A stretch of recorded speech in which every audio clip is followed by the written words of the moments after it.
A lecture on the Zika virus was held at Florida Gateway College and the Rivers Media Center.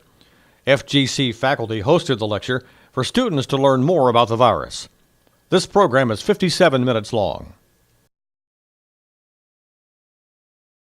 Well, thank you for coming today. So we're going to be talking about a very, very important topic today that is a cause of a very important alert, not only here in the United States, but all over the world now, which is the topic of Zika virus.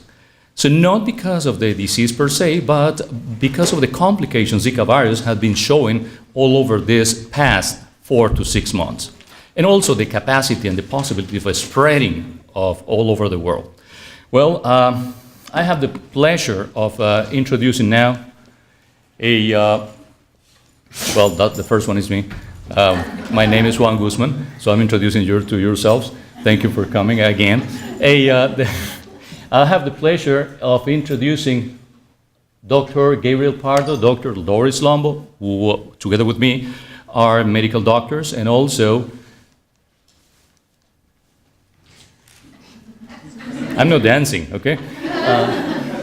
Okay, please do it. Well, anyway, Dr. Messenger and Dr. Cheryl Boyce will be the first presenters of today's topic. So I want to invite first Dr. Messenger, who has she is a PhD in public health, and she will be introducing the first part of this presentation. So let's begin. Yep, thank you. Okay.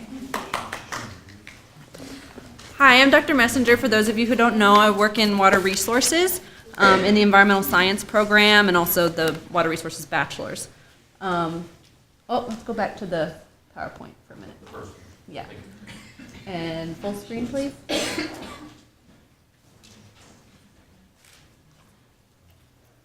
All right, you can go ahead and close the little box because the button's working, I think. Okay, so this right here is the risk worldwide of local transmission for Zika virus. The Western Hemisphere has drawn a lot of attention because it really hasn't been here before. It originated in Africa and Asia, and now transmission is ongoing in the Western Hemisphere. This was calculated basically from where the virus already is, which I'll talk about next, but it is also in relationship to where the mosquitoes are found. This isn't where the outbreak is actually occurring entirely because we don't have it in the United States as prevalent. We don't have any local cases in the United States yet. And I say yet with very loose terms because I don't know if it will take hold or not yet. This travel plays a very important role, and this is what all these numbers within the big circles are. The outbreak started in Brazil. It started in May of 2015. And since then, we're up to 26 countries now where they've seen transmission or local or imported. Based on the travel time from Brazil, which all of you can imagine, we can take a transatlantic flight within 7 hours from here. So it's a very short turnaround time for travel. It's also a very short turnaround time for mosquitoes to take. It's not unheard of to have mosquitoes jump on a plane flight and land in other areas. So this does not take into account, however, protective measures. This is just where the virus has been and where the mosquitoes are located. This doesn't take into account air conditioning. This doesn't take into account screens on our windows. This doesn't take into account people that are wearing long sleeves or using repellent and things of that nature. The largest number of cases has been seen in Colombia. Even though Brazil started the outbreak, they're not seeing as many. Or they're just not reporting as many. We don't know yet because of how often they're testing, if they're passively reporting, if they're actively searching for it. This is what we're seeing in the United States. Oops, maybe the pen keeps me. And our territories that are regularly associated with us. So what you can see here is there's travel-associated cases in the continental U.S. and in Hawaii. Puerto Rico is seeing local transmission. Now, Puerto Rico has a very similar demographic and very similar climate to all these areas that are seeing the local transmission in South America, Central America, and things of that nature. They also have the CDC dengue lab, and vector-borne diseases is very prevalent and very active there. So they're going to actively pursue all of their cases. They're up to 30 now, after they first saw their case in what was, I believe, December was when they had their first case. And then they went out and actively pursued all the residents. And they're seeing most of the cases in eastern Puerto Rico. They're up to 52 travel-related cases in the United States. This is from a week ago. And what I want to talk about specifically is Florida, if you want to pull up that other one. We're up to now 20 cases in Florida. These are not local cases. The virus is not here, other than inside a person who has traveled to one of the other areas. These are the counties marked in red. Don't worry about the little triangles. Those are all the sentinel chickens that the Florida Department of Health looks for other arboviral diseases for. But these counties are the only ones that have shown transmission, loosely, they're calling it transmission. They're travel-associated cases. They've come from Brazil, Colombia, Costa Rica, El Salvador, Haiti, Honduras, Guatemala, Puerto Rico, and Venezuela. And what you can see in here is there's starting to become a trend. South Florida has the most number of cases. There's 7 in Miami-Dade. There's 4 in Broward County, 3 in Hillsborough, 3 in Lee County, and then there's 1 in Alachua, Santa Rosa, St. John's, and Osceola. Now, if we think about it, those are the areas that are closest to the southern countries that would have residents potentially living in South Florida. So a lot of the demographics in Miami, they may have associations with Colombia or Venezuela or Brazil, that they go and visit family and they stay there for an extended period of time. It's not just a weekend. It could be, but it's not just a weekend pop over and come back for a little day trip. If you can go back. And so, like I said, Florida is up to 21 cases now. Puerto Rico, we already discussed, that has 30. And so these are the territories that have active transmission going on right now. And with that, I'm going to turn it over to Dr. Cheryl Boyce. The Zika virus, with the Zika virus, it belongs to the family Flaviviridae. And in there we've got our envelope positive single-stranded RNA viruses, West Nile, dengue, yellow fever. Those are just to mention a few of the viruses that we get with the flaviviruses. These are enveloped icosahedra. Like I said, the single-stranded positive RNA genome. They colonize in the dendritic cells, so once the viremia hits, the onset is within a week. And so they have to do the RT-PCR testing within that, and because that's when it's in the blood. That's the viremia. So the varieties, we've got our African, Asian, the Aedes mosquito, as well as the Culex mosquito, spreading West Nile virus, which we all know has hit all 52 states. This is just showing when we run RT-PCR, we actually use the envelope genome. And that's where we get the sensitivity. The 90% sensitivity is using the one-shot RT-PCR. And like I said, that's during the first week. The immunoglobulin tests, they're not as sensitive, and we get a lot of cross-reactivity. So if somebody was infected with the Aedes mosquito and you have dengue and shows a positive IgM, it could be for dengue, not necessarily Zika virus. Yellow fever is another one. We have virus-specific neutralization antibodies, and you can test positive there because, again, it's antigen-antibody reaction. And so if there's a slight change in the genome within the RNA, then it's going to show positive for other viruses as well. And so the first cases, which was in 2007 in Micronesia, those cases were misdiagnosed because of the cross-reactivity within the Flaviviridae family. Another one is Yeah, chikungunya, thank you. It was on my mind. 4 days after onset of illness, within the 4 days, testing is the best. We want serum samples, we will take urine samples, tissues to do testing, amniotic fluid. So if somebody believes they have it, we can test the amniotic fluid as well. And like I said, it's just the cross-reactivity. You all are probably thinking, what's a person that works in water talking about mosquito transmission? I did my PhD in environmental and global health, so specifically with dengue fever.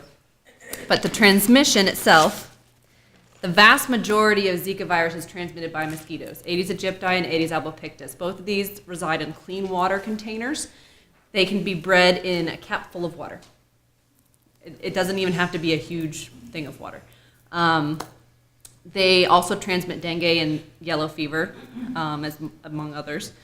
The other kinds of transmission we've seen, a lot of you have probably heard in the news of microencephaly. Mothers are giving it to their fetus while they're pregnant. We're not quite sure yet if it's a direct link, but because of the higher number of microencephaly in Brazil specifically, they're thinking there could be some kind of relationship there. There's also been cases where someone has gotten it from a blood transfusion when the donor gave it during a high time of transmission in their country, which is still, it's very rare. And then the last thing that they're starting to look at is through sexual transmission. There's been 3 reported cases as of the CDC posted February 12th. There's been 3. The first was from a husband to his wife. The second is still kind of cloudy. And then the third is the report of isolating it just straightly within semen itself. They have been yet to determine how long the virus will live in semen. There has not been a female to male that they know of yet. And they're still trying to see how prevalent this really is, if it's just something that popped up because it's already in all of the forefront of our minds or not. And with that, I think I go back to you, correct? All right. The first case of the Zika virus was actually discovered back in 1947. So it's been around. Just like I was saying with West Nile, we didn't start hearing about that till 2012, when that became prevalent in our counties and in our country. So this isn't something that's extremely new. It's just now we're hearing more about the microencephaly, and we aren't sure whether it's the DEET or what's causing this deterioration. As Ellie said, that has not been proven as of yet. So we're waiting to hear more. And Dr. Pardo.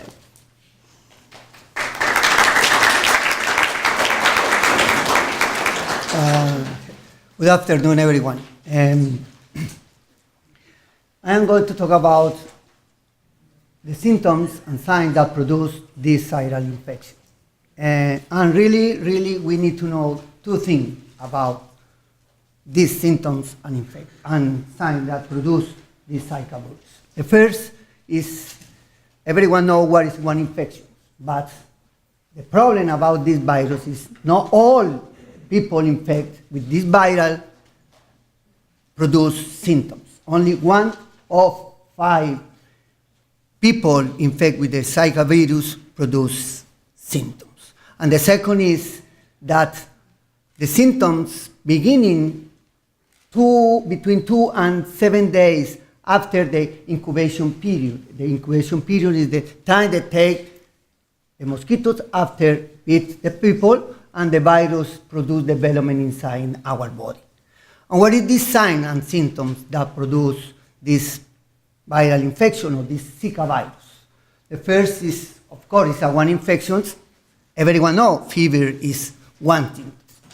The second is the headache, present in the middle of the head or sometimes in the back. This rash or this erythema, the name is maculopapular rash, joints, pains, pink eyes or red eyes, and back pain.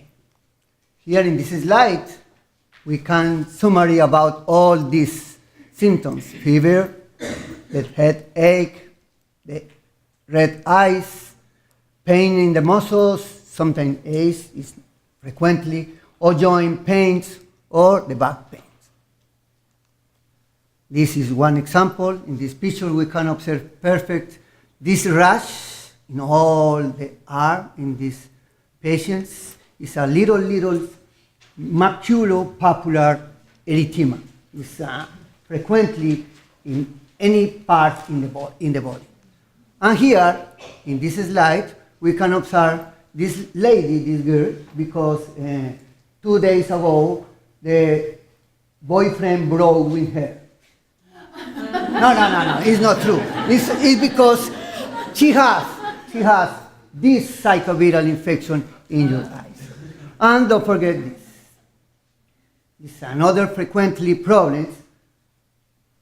Pain in the back. When we have pain in the back, remember, many different problems we have with the pain in the back. Sometimes are because we have bad position in our job, sometimes because it's a problem in our kidneys, or sometimes it's but another situation. But if we talk about this virus, altogether is this infection, okay? This is very important, everyone remember. Now, we have this complication. Dr. Guzman, he wants to talk about.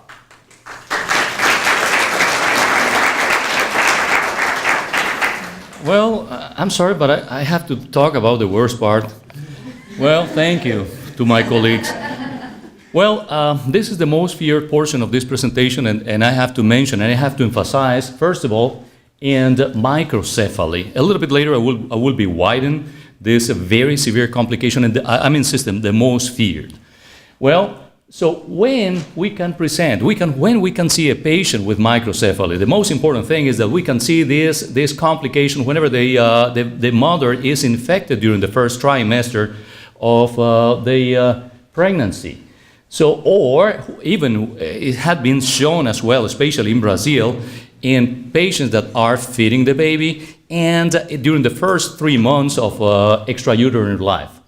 And I will widen as well this also fear, but not commonly presented complication, that is the Guillain Barre syndrome, that is so unspecific, is non-specific to the Zika virus infection. The Guillain Barre is a disease that can be induced by any virus, beginning from herpes virus, also by certain bacteria like is a Campylobacter. So it's not specific from this disease, but anyway, I will be talking about that also. Well, in this slide is for you to understand the importance of the observation of the origin of the disease. In this slide, you can see a lady that is running in about the 26th to 28th weeks of pregnancy. But in addition to that, I want you to concentrate on the area where she is living. This is a slide taken from Brazil. So you can observe clean water around and water that is an ideal place for the multiplication of the mosquito.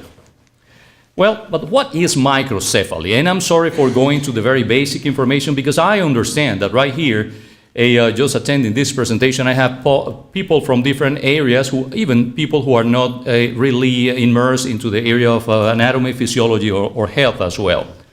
Well, remember that the micro means reduce. Microcephaly, and the word cephaly comes from the word brain. So right here, you can observe that symptoms include below average head size, as you can observe in the image you have on the right. So right here, I'm going to line it. You have the normal head size, and right underneath, you can observe the important reduction, the dramatic reduction of the head circumference. Because of what? Because of the non-normal growth of the brain. So normally, frequently in the United States, we have, because of different reasons, we have about 25,000 children affected by microcephaly, non-related, I'm insisting, non-related to Zika virus infection.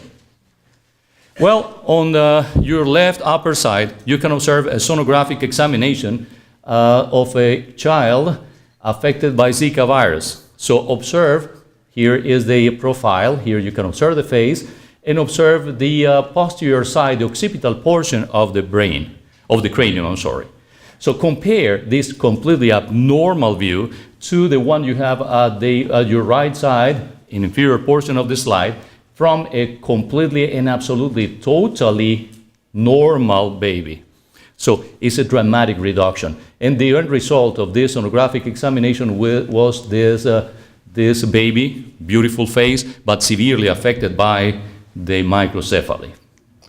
Well, what are the common lesions we can observe in these patients affected by Zika virus? Well, right here, microcephaly. Hey, kids. I'm sorry for saying to all of you kids, you're like my kids. All right?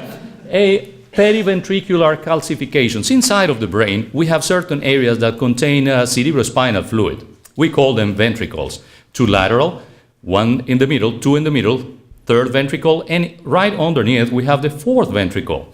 Well, right here in the area, in the walls of the ventricles, we can observe what are called, remember, para or periventricular calcifications.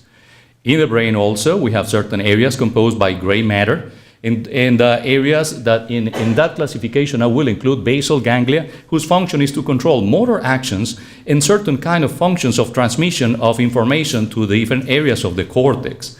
Well, you can observe how they can also be affected.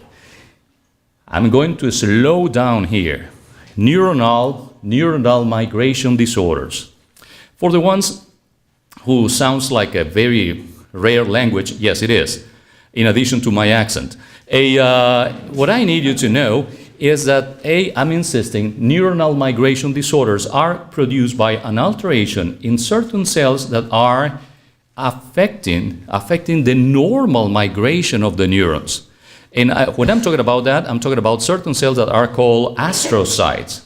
These astrocytes have the function of taking every single one of the neurons to the right position in the future normal adult brain. Well, why these alterations occur? Because the virus loves to affect that kind of cells. Well, in this group of disorders, I have to mention pachygyria, I have to mention polymicrogyria, I'm talking about lysencephaly and schizencephaly. Well, sounds like a rare language, I'm insisting. And cerebellar hypoplasia. Why is so important, cerebellar hypoplasia? In the cerebellum, we have the area that mostly controls equilibrium and understanding of the position of every single one of the limbs of the human body. Well, can be affected as well. Let's begin with the explanation of every single one of the migration disorders I mentioned to you before. The first one will be lysencephaly. What is that? It's simply smooth brain. I'm going to show you some slides a little bit later for you to understand how severe those lesions can be. Well, polymicrogyria, so also very severe and will be characterized by multiple small, tiny little gyri inside of the brain. Well, pachygyria, well, in this case, we have a severe affection of deposition of fats in every single one of the gray areas of the brain. And schizencephaly, well, in simple words, will be destruction of gray areas that will be filled with fluid. Let's begin right now. Well, this is the classical example of a brain, also from a child affected by Zika virus, that is affecting, as you may observe in the slide, gray matter, understanding, gray matter connection. No, gray matter is the area that will let the brain to understand what is sent to those specific areas. White matter is connection, gray matter is equal to understanding. Right here, you can observe this is all this black area here corresponds to fluid. Well, in lysencephaly, I wanted you to compare a normal brain, fetus brain. You can observe here how all the convolutions or the gyri, if you want to call them like that, are perfectly well formed. Please compare to the slide you have, to the image you have on the right side of the slide. So look how all the circumvolutions have been totally erased. So it's only a mass of non-functional brain. Well, this was the end result of one of these cases, of the previous one. Look at the head of the baby. The baby has certain functions and will live with certain functions, but not most of the functions required for a normal life. Well, polymicrogyria, let me tell you, my friends, this is not a normal brain. So the anatomical structure, the architectural composition of the brain right here is completely destroyed and is supplanted by too many little gyri that most of them are non-functional. And right here, we have pachy or pachygyria. So in this case, this is the case I mentioned to you before, where the normal gray matter is supplanted by what? Is supplanted by fat tissue, as you may observe here. So no gyres, increments in the size of the gyri because of what? Because of deposition of fat. Well, again, we have here a perfectly normal MRI compared to a totally abnormal MRI from a newborn baby. So compare the size of the brain compared to the size of the brain, the one you have on the right side of the slide. Again. Well, this is a comparative image of a couple of brains, children as well. So on your left side, you can observe the brain of a baby affected by Zika virus, and on the right, you can observe the brain of a normal baby, for sure, diseased both. Well, in this slide, it's just for you to understand how important it is to follow your patient. So whenever you follow your patient, you can arrive to up to a certain point when, if you have a positive or inconclusive test for Zika virus infection, you have to follow up the baby via what? Via sonographic examination in order to try to find, if you don't find, great, in order to try to find either microcephaly or any area of calcification that might take you to an amniocentesis and a test of Zika virus from the amniotic fluid. Right here, on the right side, so if the patient either doesn't, but is coming from an area where you have the epidemics, but the patient never reports the possibility or any sign or symptom, and you have two options. If the patient is negative, so you have to follow up that patient also. But if the patient is positive, you have to arrive to the left side of the graphic. Follow up is the most important thing for you. Well, right here you have another slide from another baby also affected. All these slides are coming from either Venezuela or Brazil. Well, let me slow down a little bit here into one of the pathologies that are really feared, but sometimes we have no clue about the origin. Who triggered the problem? It's called Guillain Barre. What is, in essence, Guillain Barre? Let me go forward a little bit into this image of a neuron, from a neuron. Well, for the ones who are not familiar with how is the structure of a neuron, let me explain to you that almost all the neurons are protected, let's say, covered by an insulating system. And that insulating system is given by a specific kind of cells. They are called Schwann cells. In simple words, those Schwann cells give like a layer of protection against the possibility of, let me describe it this way, electrical shocks in the brain. How the virus can affect these cells? Well, these viruses, in the case of Guillain Barre, will destroy and will affect the Schwann cells just by confusing the immune system and producing an autoimmune affection that will destroy these areas of the brain. Let me go a little bit to the first slide. Well, right here, remember, most of the cases will be will trigger by certain infections like what? Like Campylobacter, or is a bacteria, or even by the simplest herpes virus can induce this as well to Zika virus. Well, most of the times we have different varieties of this disease. We have 5 different varieties, and one of the commonest is the one I'm going to describe you. Well, most of the times we'll begin by paresthesias in the hands and feet. I mean, neural affections of the motor portion of the limbs. When I'm talking about motor, I'm talking about movement of the limbs. Always beginning from the lowest portion of the body. Well, in severe cases, that virus can ascend, can go up and up and up and up to the moment when it will be affecting the motor nerves involved in the processes of respiration and even cardiovascular system, as you may observe.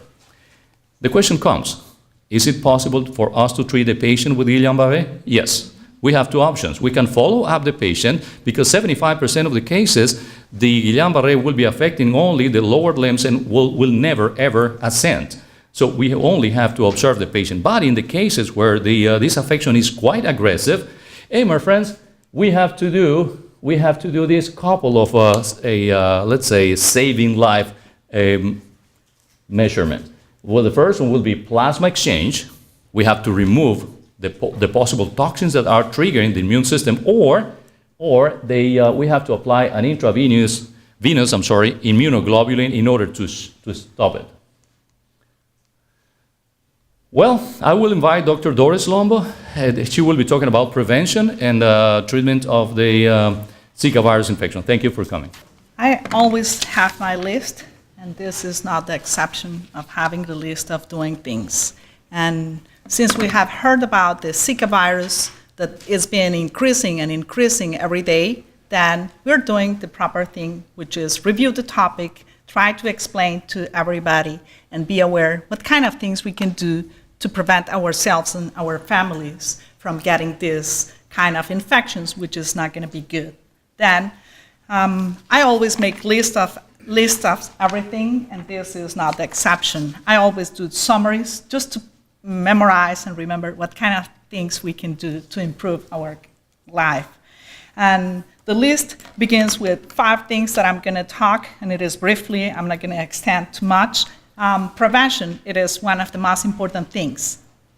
Since they all have explained what we are talking about, the Zika virus infection and how it will be transmitted, we know that it is a virus, that it is transmitted by a mosquito bite, and by the way, no one likes to be bitten by a mosquito because it's going to cause itching and unpleasant sensations. Then we want to prevent that, and how do we prepare for that? It is the usage of repellents and not being outdoors too much, or seeing if there is a standing water, just if we can prevent from being standing, or if we can contribute to not being there, that's another thing to use. Also, use air conditioner and screens to prevent the children from getting infected. That's another important thing. Wear long sleeves and pants, and that's something easily we can do to be protected, as well as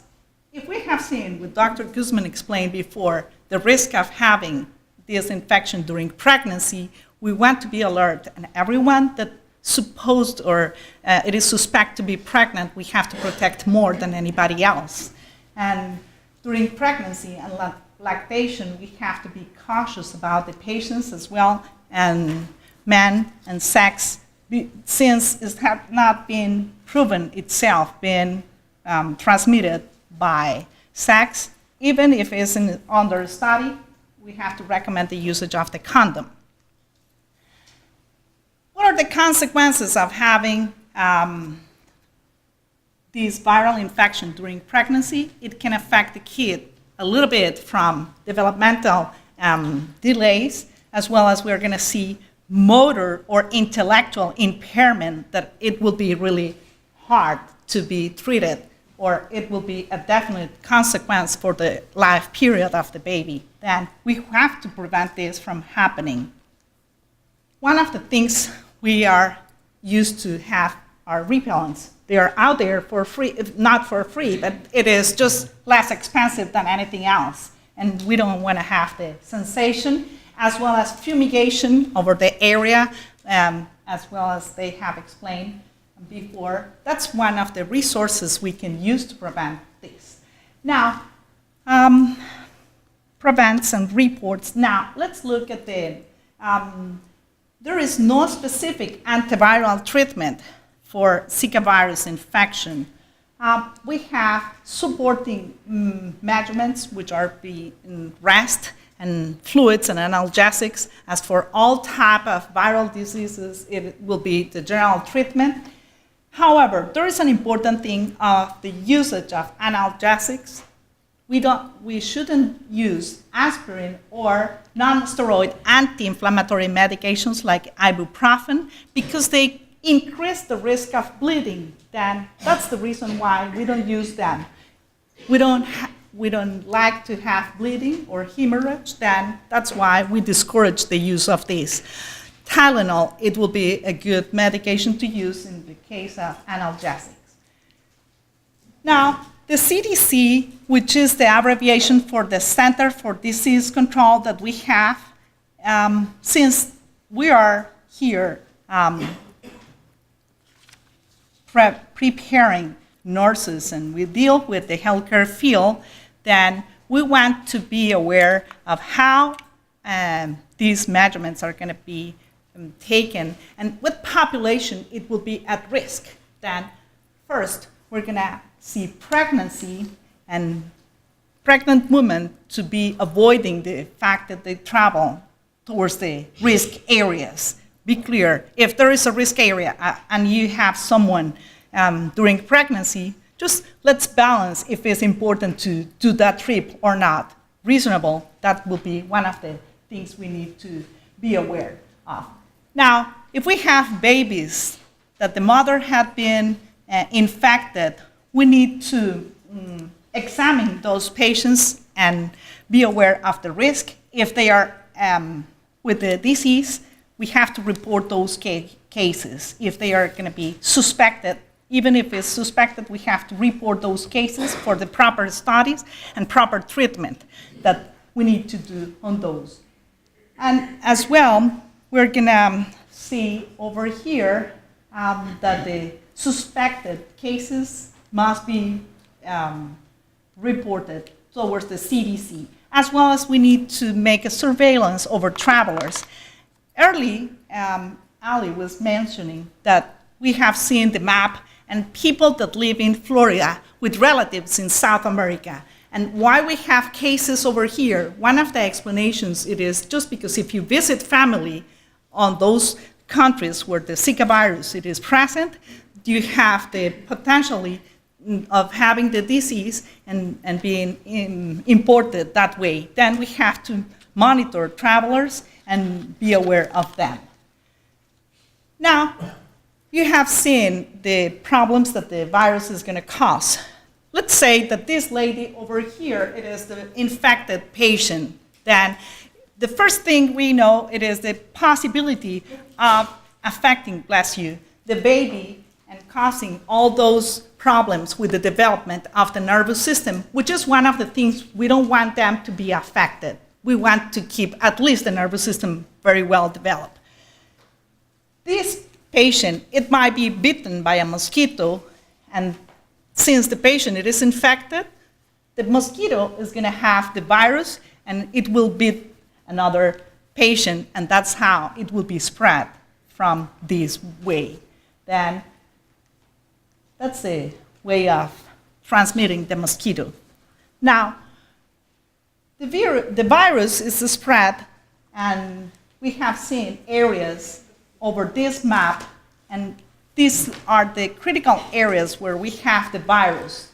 Then it is a global risk for everybody to acquire the infection. We want to be aware, not they are over there and we don't have to deal with this. Yes, we do, because we have contact with people coming from different areas, and we don't have a tag in the forehead saying, I have the infection with the mosquito. Then let's look at this. One of the things we do, it is just where do we have these problems? And there was a map with the list of the countries affected, and the territories are South America, Central America, the Caribbean, and you see Brazil. This pointer is not low in batteries. Brazil, it is one of the countries, as well as Colombia and some others. When you travel, you have to make a plan and review if the country that you are visiting is one of the affected ones, just to see, as well as the areas in Florida, St. John's, it is affected, and the numbers are changing every day. If you look now, this number, it was 21. Now it is, yes, I have seen it, 14. I think you erased something. I just turned around. I was sure it was 21, the one that I reviewed this morning, and now it is 14. The number of cases change every time because more cases are reported. And it is important to report the cases because we are doing something to prevent the spread of the disease. And the fact that we pay our attention towards the affected, and probably in the future we can just prevent the spread and control. Now, over this map, we see the highlighted areas where the mosquitoes are. We have two types of Aedes aegypti and albopictus, the two types of mosquitoes that are transmitting the dengue virus, chikungunya, and the Zika virus. Then all those viruses are transmitted by the mosquitoes, and that's the area where we find the mosquitoes over the country. Then always in Florida, we're used to use certain protections. Then let's make a plan when you travel. And when you travel, you have to review what area are you going to visit. That's one of the things that you need to, the geographic itinerary, the months of traveling, just because depending on the weather, it will be different, the amount of mosquitoes that will be present in the area. If it's a rural or if it's an urban area, it will be as well different. And the living conditions of the area are going to be another important factor. The purpose of the travel, just because if you are traveling for vacation, you can postpone those travels just based on the risks. What health state it is, or insurance or protections that are going to be available for the travelers in those areas. And the understanding that the re-entry to the country, it can be at a surveillance, just because the fact that we saw traveling towards risk areas, you can acquire the infections, then the CDC, it will implement this control to prevent the spread of the disease. Now, basic kit travel. Always you probably make a list of what kind of things you need for traveling. One of these, it will be the kit travel. Insect repellent with DEET, which is the content to have the mosquitoes not biting you. Antihistaminic medications, it is one of the things that prevent the itching. Hand antiseptic or hand sanitizer measurements. Analgesics like Tylenol, a thermometer. That's an important thing to keep handy, to just be aware if the patient is with fever or not wait until you have to get to the pharmacy to take the thermometer, as well as the personal medication. It is clearly important that the patients must have, or everyone traveling, you might have your medication handy.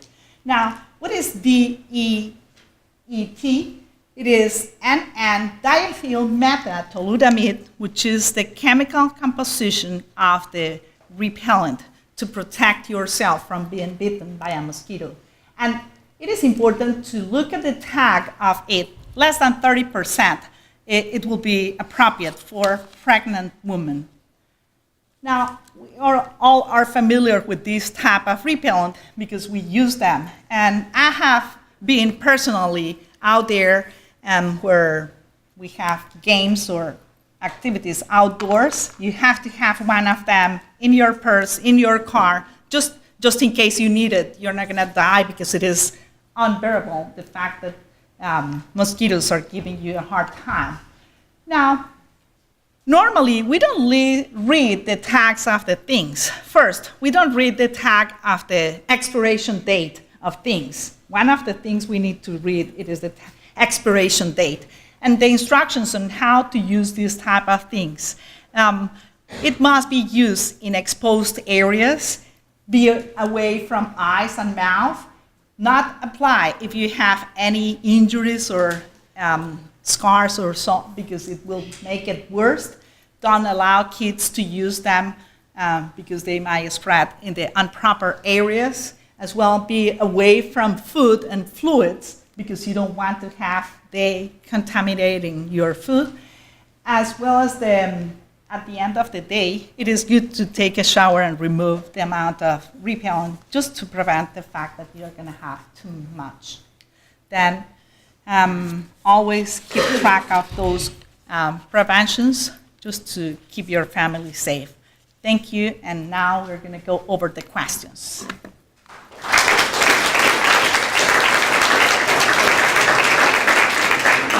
Come over. And if there is anybody with questions, yes. How long does the virus survive? How long the virus it will survive? That will be for Dr. Boyce. It can survive for quite a while in the system. You're dealing with it about 14 to 30 days. And then the immune-compromised individuals, of course, longer in the blood, and especially with it getting into the dendritic cells. And that's going to be one of the things that are going to be interesting to see about the STDs, and whether sexually transmission is possible. And then we're talking a lot longer.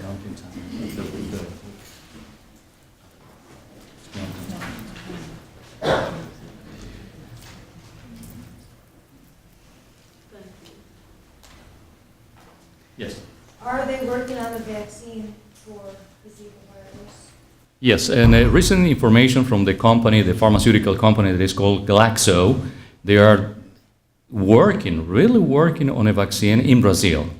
Not yet in other countries, so Brazil has taken the command of developing this vaccine. When it's going to be in the market, we have no clue. It depends on the results, but actually the last report from the CDC was that Brazil was working very fast and with a lot of money invested in the research about the vaccine. So why? Because Brazil had been dramatically affected, and also Colombia as well. Colombia had been, in Colombia had been reported like 200,000 children affected by Zika virus. I read a number somewhere between 5 and 7 years, but that's probably a prototype and seeing when that. Yes. What is the incubation period? Between 2 days and 7 days. And we have to be aware that all those numbers are going to depend on the reporting way that the country it is doing it, just because not every area is going to have the well system to report cases. Then we have numbers that are changing and not true, trustable numbers that are definite, but we are aware and doing something. One important thing about this Zika virus is, in this moment we are in the winter season. Yes. The problem is that this mosquito attack during the hot temperature and In rainy seasons, especially because there's more standing water around for the mosquitoes to breed. And on the other hand, we have never ever seen a mosquito carrying a passport. Right. They just hitch a ride in your luggage. passport mosquitoes. Neither a passport nor a visa, so which is even worse. And we don't know, we have no clue yet, as Dr. Messengers mentioned before, how many local mosquitoes are carrying the infection. So we know that with the cases we have up to now are not local, but we have no clue about how many mosquitoes have bitten these patients already infected, and how is the cycle of transmission up to this moment. That's why we were very excited about transmitting to all of you the importance of being careful and transmitting the information, this wave of information, to every single person from your family in order to stop the over-dissemination of the disease. Why? We have a very important amount of patients in the age of reproduction. So, and we have to be aware that this virus might not affect adults, but will affect in utero babies and even recently born babies.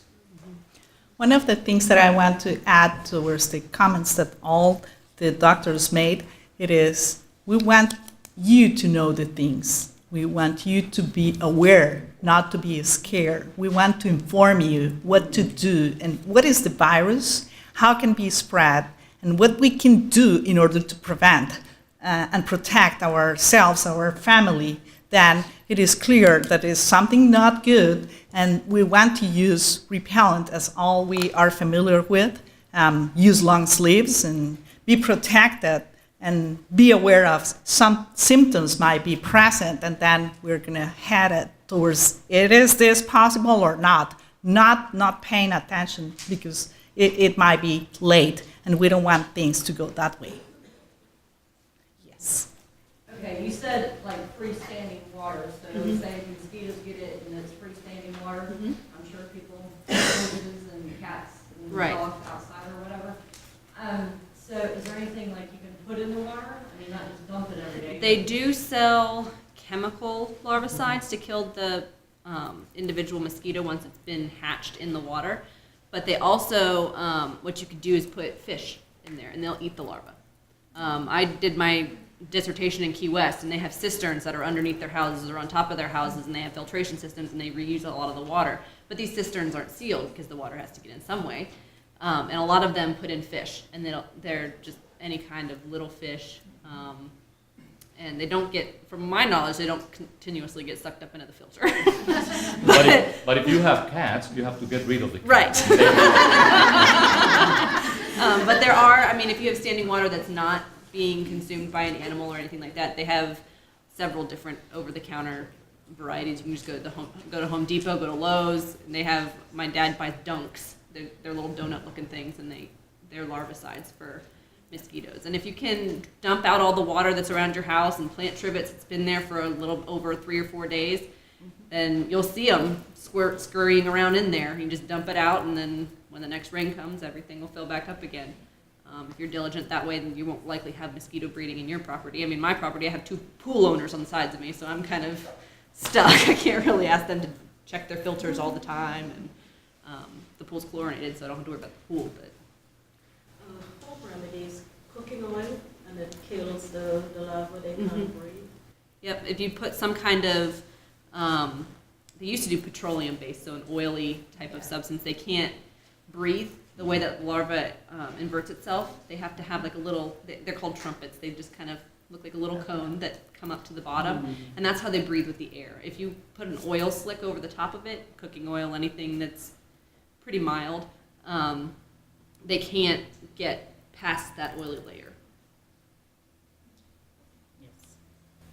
With the complications being in newborns mainly, has there been any at all complications in children between like the ages of toddlers to maybe 13, 14, somewhere around there?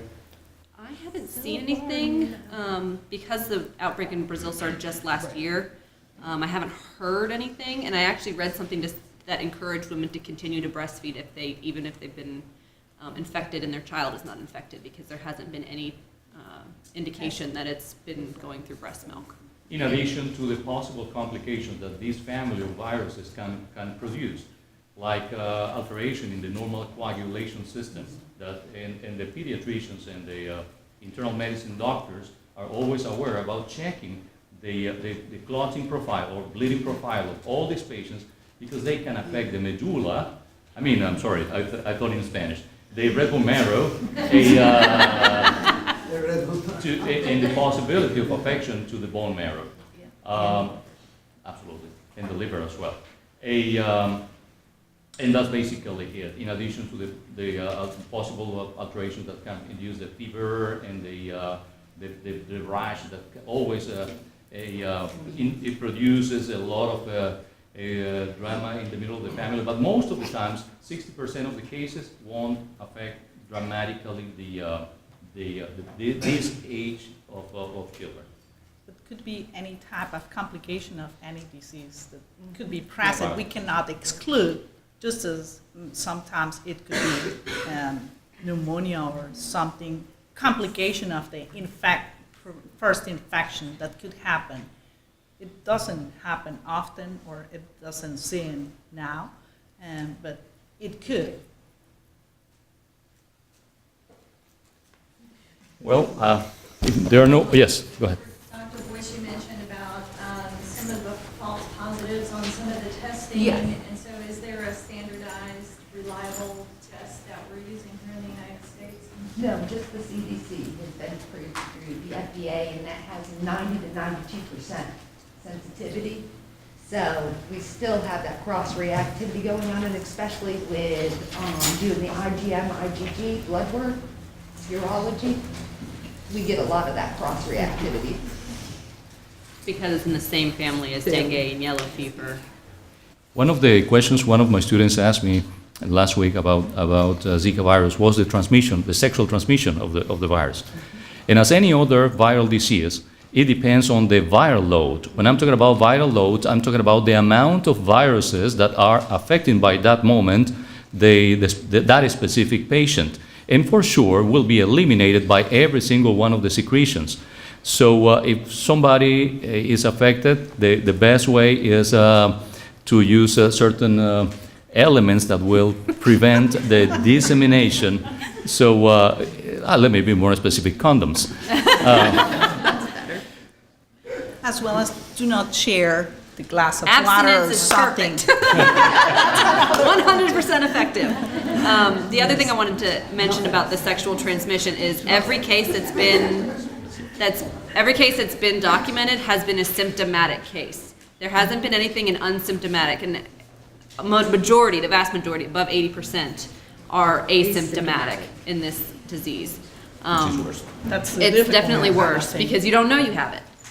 But for the sexual transmission, the two men that transmitted it were symptomatic. Well, thank you very much for your attention, and I will invite Dr. Brian Dobson to close the session. Thank you, Dr. Boyce. Thank you, Dr. Messenger, Dr. Lombo, and Dr. Pardo, and Dr. Thank you. Thank you for coming.